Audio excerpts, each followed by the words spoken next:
त्रिदेव नक्षत्र का आलोक चमके, तीन भाई धरती के रक्षक बने। संतुलन रखे ये कसम निभाए, वरना अंधकार का राज आए। प्राचीन समय में जहां प्रकृति और जादू का संतुलन कायम था, वहां भारत नामक एक पवित्र भूमि थी। यह भूमि घने जंगलों, विशाल पहाड़ों और पवित्र नदियों से भरी हुई थी। इस धरती पर संतुलन बनाए रखने के लिए वायु, अग्नि, जल, पृथ्वी और आकाश जैसे पंचतत्व मौजूद थे। लेकिन यह संतुलन नाजुक था और इसे मनुष्यों के लालच और महत्वाकांक्षा से हमेशा खतरा बना रहता था। भारत प्राचीन मंदिरों, पवित्र ग्रंथों और ज्ञानी ऋषियों का निवास स्थान था, जो प्रकृति के रक्षक के रूप में कार्य करते थे। यह कहानी त्रिदेवी नक्षत्र की दुर्लभ युति से शुरू होती है, जो ऐसी घटनाओं में से एक थी जिसके बारे में कहा जाता था कि इसके प्रभाव से जन्म लेने वालों को दिव्य शक्तियां प्राप्त होती हैं। शिवलोक एक शांतिपूर्ण पर्वतीय गांव था, जो बर्फीली चोटियों और निर्मल नदियों से घिरा हुआ था। यहाँ के लोग सरल जीवन जीते थे और प्रकृति से जुड़कर रहते थे। इसी गांव में तीन भाइयों का जन्म हुआ, जो भविष्य में भारत की किस्मत बदलने वाले थे। त्रिदेवी नक्षत्र के आलोक में एक ही रात में तीन बालकों का जन्म हुआ। सबसे बड़ा भाई वरुण, वह गर्वीला, आत्मविश्वासी और अक्सर जल्दबाजी में निर्णय लेने वाला है। वह वायु पर अधिकार रखता है, जिससे वह आंधियों को बुला सकता है, हवा में उड़ सकता है और जीवनदायी सांसों को नियंत्रित कर सकता है। भाई अग्नि जोश से भरा हुआ, जिद्दी और अपने परिवार के प्रति अत्यधिक सुरक्षात्मक है।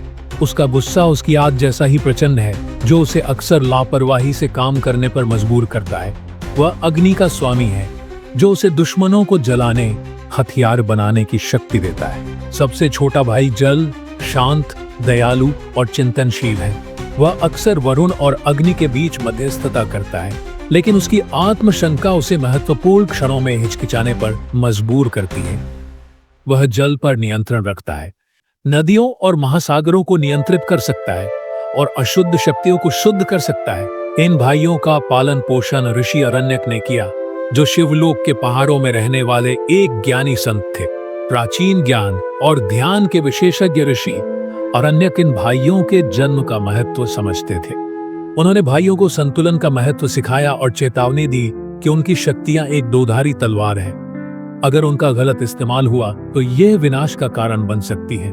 ऋषि अक्सर कहते थे, प्रकृति उनकी नहीं सुनती जो शक्ति का अहंकार करते हैं। तुम तत्वों के स्वामी नहीं, बल्कि उनके रक्षक हो। ऋषि अरण्य भाइयों को संतुलन की भविष्यवाणी बताते हैं, जो तत्वों के मंदिर में अंकित एक प्राचीन श्लोक है।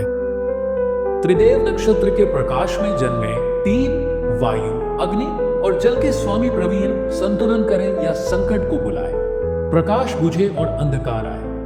यह भविष्यवाणी उनकी नियति का निर्धारण करती है और साथ ही उन्हें चेतावनी भी देती है।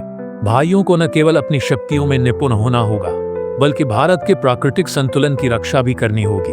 अगर वे असफल होते हैं तो अराजकता की ताकतें दुनिया को अंधकार में धकेल देंगी। शिवलोक से बहुत दूर काले जंगलों में राक्षस राज दुर्योधन जाग उठा था, जो काल शक्ति को हासिल करना चाहता था, जिससे तीनों भाई अनजान थे। बहुत बड़ा संकट आने वाला था, जिसके लिए तीनों भाई तैयार भी नहीं थे।